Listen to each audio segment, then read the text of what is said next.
Hi, I'm Dr. Lori Schwartz-Reichel. My career began in music education where I learned the importance of a key change, a shift, in the tonal center of a piece of music, often used to inject energy or produce significance. Eventually, I realized the impact of making key changes in all areas of my life and the desire to help others do the same. Making key changes can be difficult.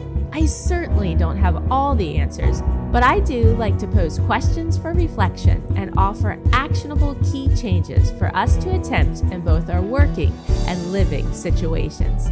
Together, we can unlock our greatest potential in collaboration with those we love, serve, and lead. Let's discover how we can grow together by making key changes.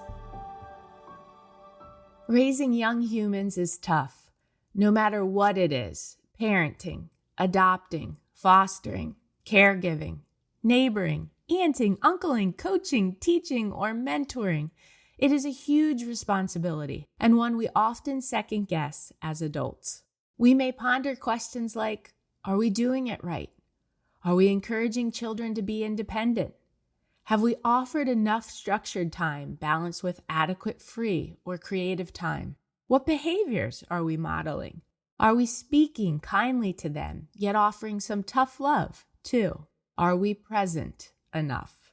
Most nights as a parent, I go to bed thinking about these questions and contemplating what I did wrong or wish I would have done better with my children. I often imagine what my children or students think about how I handled things and how they feel about what I said or did and didn't do. In podcast episode number 33, titled The Student Voice, I talked about how we, as adults, can make key changes to ensure that the student voice permeates our living, learning, and leading spaces. We discussed how it is beneficial to know how students feel, interpret, and learn. Episode number 34, titled Listen and Adapt, served as a follow-up to the Student Voice episode, where we reflected on how we incorporate the voices of those we love, serve, and lead into our living and working spaces. We discussed key changes we could make to ensure we ask questions of others, actively listen to their responses, and make the necessary key changes to grow together based on the answers shared with us. I outlined 3 ways to do this activity. This included asking others anonymously, individually, or collectively.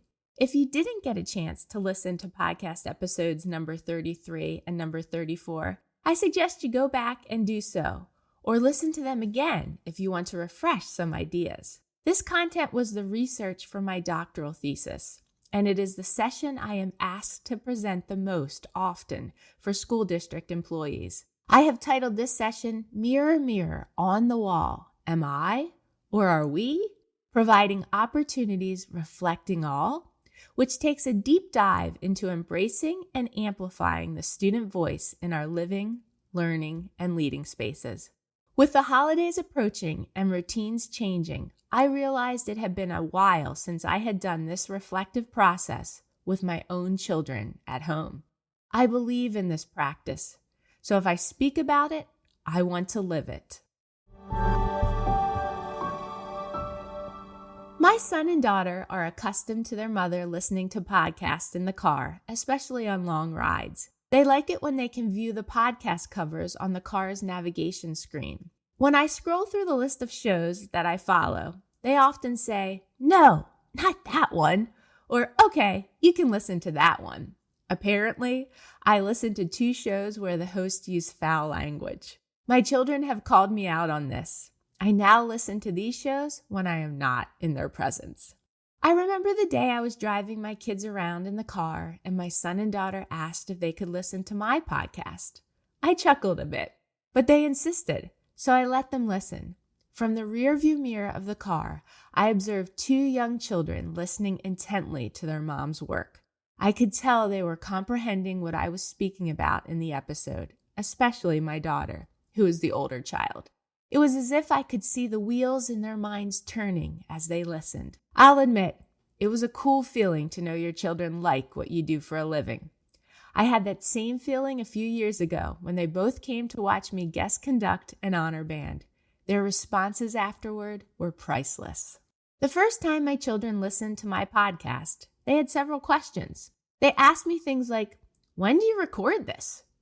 Who are you talking to? Do you know who listens to you?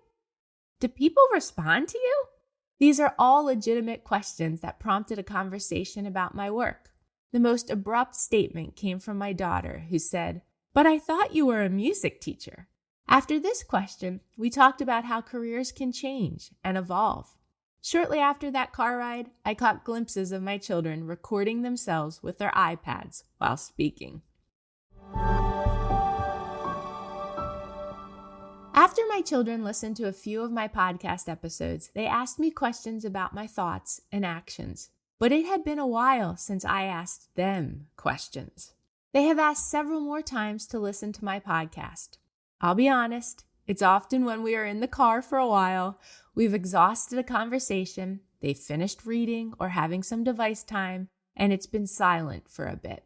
And then, out of nowhere, I hear, "Mom, can we listen to your podcast?" It always makes me smile. This is followed by them reciting the first 54 seconds of the show by memory, and we all laugh out loud. One day, recently, I asked my children if they'd like to be on the show. Without hesitation, they both yelled, "Yes!" I let this go for a few days, but then they asked if they could be on the show. So I checked with my husband to ensure he would support this, and we decided that we would record them speaking so they experienced the podcast vibe, but I would share their answers with you. Although you won't hear their voices directly, as I did, I can tell you that it was the neatest experience to record them, ask them questions, let them lead the conversation at times, and truly digest what they were saying and feeling. What better way to understand how children feel, interpret, and learn than from the mouths of babes? I prepared a few questions for this session with my children. They did not know any of the questions ahead of time. First, I asked each of my children a few fun questions to get them started. This seemed to get them into an interview groove. Some of these questions included asking them what their name is, how old they are, what grade they are in, and what activities they enjoy. My 7-year-old son was very eager to answer each question and was smiling a lot during the entire process. Then, I started by asking my son, "What is one thing that mommy does that makes you feel loved?" He immediately answered by saying, "When I lie in bed with him." When I asked him if there was something I could do better, he first said that I should get better at the saxophone. We laughed because he didn't quite let me finish asking the question. And then he asked if I could cuddle with him every single morning. He said he feels good when I spend time with him, and he shared a story that on the last day of school, he loves the tradition of me taking him, his sister, and their friends to get ice cream as a celebration. He said that when I don't spend time with him, he is mad sometimes or sad. I asked him questions about device use for both of us. He said he would like to share some things with me on my device that he likes. He told me to turn off my device when he enters the room and to play video games with him or go outside and play together. I asked him the question, when you are doing your homework or reading or practicing your music or sports, what does mommy do that helps you learn better? He said I help him learn the words when he is reading. But he gets mad when I ask him to repeat certain words. He said that when he is doing his homework, if I get on my device, he feels like I am ignoring him, and he would prefer if I was watching and helping him more. When I asked him if there was anything he'd like to share with me, he said I should try to keep playing with him a little bit more. Finally, I asked him if he'd like to ask me any questions, and he asked me what my favorite drink was, and then we continued a cute conversation about drinks we both like. The next day, I asked similar questions to my 9-year-old daughter. She was more hesitant to answer each question than her brother was. I am not sure if that was a combination of her being sick, she had pneumonia at the time, or if she was a bit nervous. When I asked her something I do that makes her feel loved, she said she likes it when I help out with her activities, and that she loves it when I write her a note in her lunchbox each day. She said she feels happy when I spend time with her and sad when I don't. She said if I am on my device when she is around, this makes her feel sad and like I don't love her. She said I should get off my device and talk to her or answer her questions first. She said when she's doing her homework or reading, she likes when I offer a good spot for her to do her work. Like her brother, she said that when she's doing her homework, she would prefer that I am not on my phone and that I help her immediately when she asks. She also shared with me that when I am coaching her for soccer, she'd like to be with me more often, like in my rotation group. Looking back on the soccer season, I was trying to ensure that I was not favoring my daughter, but instead, she felt like I didn't focus on her enough. She said she likes to be chosen as a player who demonstrates a drill or skill set to her team. When asked if she'd like to share anything with me, she said that she likes unicorns, and we both laughed. Unlike her brother, it took her a while to think of questions to ask me. She finally asked if I liked Taylor Swift. I answered with what I admired about her. Finally, my daughter asked me what I do when she is at school, like with my work. This led to a conversation about my writing, podcasting, speaking, and mentoring, and how my days are different than what they used to be as a full-time middle school band director. My children and I enjoyed making this podcast for you. We have all enjoyed listening to their recorded answers. It demonstrated to me and reiterated the research that children, students, and anybody, really, want to be heard, seen, and valued for their thoughts and feelings. It also gave me a lot to digest, and it encouraged ways that I can continue to make key changes to ensure I am more present with my children, especially when they are doing their homework. As the holidays approach and you are afforded time to spend with your children, family, or friends, I encourage you to ask them questions too. My children and I recently did this with their 2 sets of grandparents. They are so fortunate that all 4 of them are still living and active in their lives. While dining for a meal, my children were encouraged to each ask 3 questions to the older adults. They could ask them anything.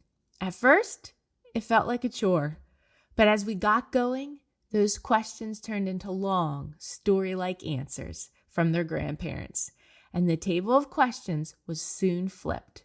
From the mouths of babes, the questions and answers were priceless. If you found this episode helpful or enjoyable, please consider sharing it with others. For each episode, access the show notes for some resources. There is also a link to my website and one where you can sign up for the Making Key Changes newsletter to receive weekly content delivered directly to your email inbox each Wednesday. You can also sign up for a mentoring session with me if you are interested.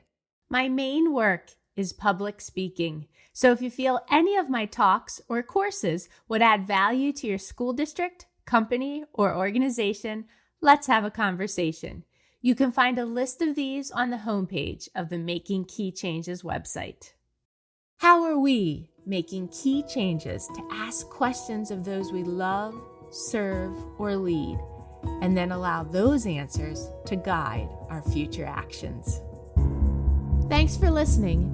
If you haven't done so yet, please consider rating and reviewing the Making Key Changes podcast on the Apple Podcast app.